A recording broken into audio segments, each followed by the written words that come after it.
ఆ రోజు ఒక్క ఫ్యాన్ కూడా లేదు మా చర్చిలో. ఏమీ లేవు, ఏమి ఫ్యాన్లో లేవు. ఎప్పటి నుంచో అడిగితే చూస్తున్నారు నన్ను. అయ్యగారు ఫ్యాన్ వేయరా, ఫ్యాన్ వేయండి అంటుంది ఒక ఆవిడ. నేనేనమ్మా, మీరు వేసుకోండి, లేకపోతే మానండి అంత. అప్పుడు ఈవిడ ఏం చేసిందంటే మొత్తం సాయంత్రం కొన్ని అన్నం తినేసి ఇంటింటికి వెళ్ళిపోయి నా గురించి చెప్తుంది. ఏమని? పాస్టర్ గారిని ఫ్యాన్లు ఏమన్నానే, ఆయన ఏమన్నాడంటే ఏనన్నాడో అని ఇది ఇంటింటికి వెళ్ళి చెప్పింది నా మీద. పాస్టర్ గారి మీద చెప్పాలని, సాటిలు చెప్పాలంటే ఎక్కువ ఎవరు చెప్తారు చెప్పండి? విశ్వాసులేనండి. ఓ కొత్త కేటగిరీ 2 కొప్పలు ఎక్కేస్తారు మీరు.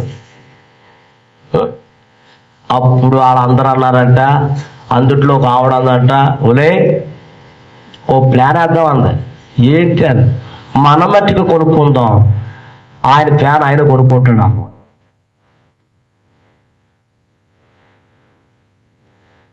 బలిపీఠం మీద నేను ఉంటాను కదా, ఒలే ఆయన బలిపీఠం మీద కూర్చుంటాడు కదా, ఆయన ఫ్యాన్ ఆయన కొనుక్కుంటాడు, మన మట్టికి ఫ్యాన్లో కొనుక్కుంటామని చెప్పారంట. అమ్మ ఏకమైపోయారు వాళ్ళు.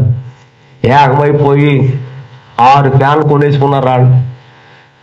ఆదివారం వచ్చాను నేను, నాకు కూడా కొనేసారమ్మని సంతోషంగా బలిపీఠం ఎక్కాను.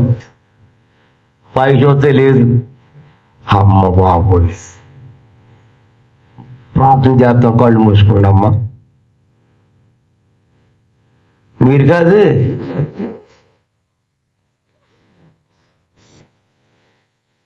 ఏంటి అప్పుడే రెడీ అయిపోతున్నారు ఏంటి?